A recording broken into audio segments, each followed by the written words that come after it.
Olá a todos. Bom, eu vou falar hoje sobre mediunidade. Eu vi que alguns já vêm me acompanhando neste novo canal, em que eu já postei alguns vídeos sobre alguns conceitos básicos do Espiritismo, certo? Que eu falei no capítulo 1, lá do Livro dos Espíritos, que fala sobre Deus, sobre os Espíritos. Falei também sobre a própria criação e evolução dos espíritos, enfim, sobre a gênese mosaica, a gênese espírita. E agora, este vídeo está sendo mais específico para este canal, certo? E vamos falar sobre mediunidade. Bom, mediunidade, o que quer dizer? Médium. Médium é a palavra que vem do latim, quer dizer meio. É aquele que vai servir de intermédio entre o mundo espiritual com o mundo dos encarnados, certo? Então, mediunidade nada mais é que a faculdade que um ser tem de servir de intermédio, de meio, certo? Daquele que vai servir de instrumento para transmitir mensagens do mundo espiritual para o mundo dos encarnados, correto? E, de maneira sucinta e resumida, segundo o livro Mediunidade, de Edgar Armond, nós temos dois tipos de fenômenos mediúnicos. O primeiro são mediunidade natural, que é aquela em que nós adquirimos ao longo da nossa própria evolução como espírito, e uma das formas mais elaboradas dela é a intuição, certo?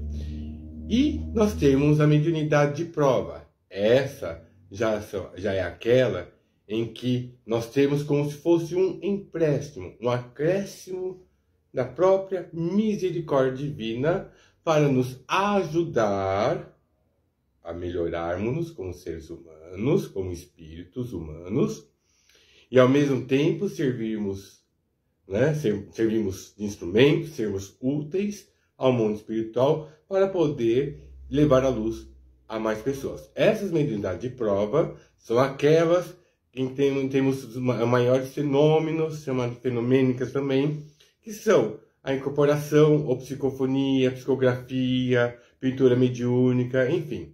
Essas são chamadas de mediunidades de prova, certo? Porque são através delas em que o mundo espiritual vai procurar, muitas vezes, impressionar os sentidos dos encarnados, tá bom? Então, primeiramente, essas duas classificações, tá? Bom, a mediunidade mais comum nos dias de hoje, principalmente dentre as comunidades espiritualistas, é a mediunidade de incorporação, principalmente dentro da Umbanda, tá? E ainda nesse vídeo eu vou falar somente de maneira sucinta sobre a mediunidade de incorporação, utilizando ainda uma classificação ainda antiga, certo? Do próprio Edgar Armond, no livro Mediunidade, e outros autores. Vamos lá. Na mediunidade de incorporação, nós vamos ter três tipos: a incorporação consciente, semiconsciente e inconsciente. A incorporação consciente, não há, propriamente dito, um contato do perispírito do desencarnado com o perispírito do médium. Ele fica próximo, ele apenas irradia, manda seu pensamento, e o médium, ele capta aquele pensamento, ele pode transmitir com as suas próprias palavras. Ela é muito comum em oradores, nos tribunos, enfim, naqueles que vão dizer palestras, ou em certas situações em que não precisa impressionar totalmente o sentido dos médios para ele transmitir algum recado, alguma mensagem. Ele apenas lança a sua ideia, a sua mente espírito comunicante, e o médium, com as suas palavras, ele consegue transmitir. Perfeito? Já a mediunidade semiconsciente é aquela em que há a ligação, o contato do perispírito do desencarnado com o perispírito do médium.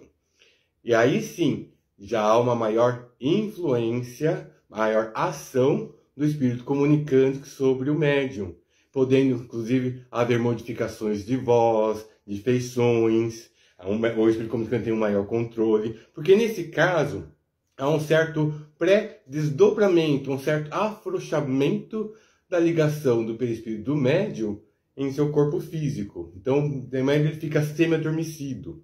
Certo? E ocorre, muito comum nesse tipo de mediunidade, o fenômeno da transfiguração.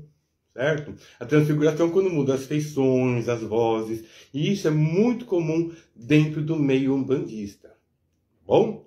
E a outra mediunidade, que é a dita inconsciente, muito rara nos dias atuais, porque não há tanta necessidade disso. Depois, no outro vídeo, eu vou explicar o porquê. Aí sim, há o quê? A incorporação propriamente dita do espírito comunicante no corpo do médium. Mas como que ocorre essa incorporação? O espírito, por exemplo, vamos falar da consciente e semiconsciente. O espírito, ele entra no corpo do médium? Não. Tem uma propriedade física e da química natural que diz que dois corpos não ocupam o mesmo lugar no espaço. Certo? Na semiconsciente, há uma ligação do perispírito com perispírito, e um certo até pré-desdobramento do espírito, do médium em si. Um pouco meio que afrouxado, certo? Já no inconsciente não. Inconsciente realmente é a incorporação propriamente dita, certo? Nesse caso, o que acontece? Vamos lá. Desdobra-se o médium em espírito, certo? Lembrando que nesse desdobramento o médium permanece com o seu perispírito, sim.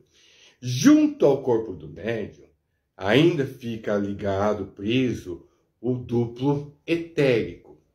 O espírito comunicante ele vai vestir esse duplo etérico, fazendo as ligações, e nesse caso, como se vestisse esse duplo etérico, que está ligado ao corpo físico, e aí sim o espírito comunicante assume o controle do corpo do médium. Tá bom? Então, com isso, eu não só introduzi um pouco do conceito da mediunidade, mas também pude esclarecer com mais detalhe sobre a mediunidade mais comum nos meios umbandistas, até no candomblé também, em muitos meios espíritas, que é a mediunidade de incorporação. Nos outros eu vou esclarecer outros tipos de mediunidades e fenômenos, tá bom?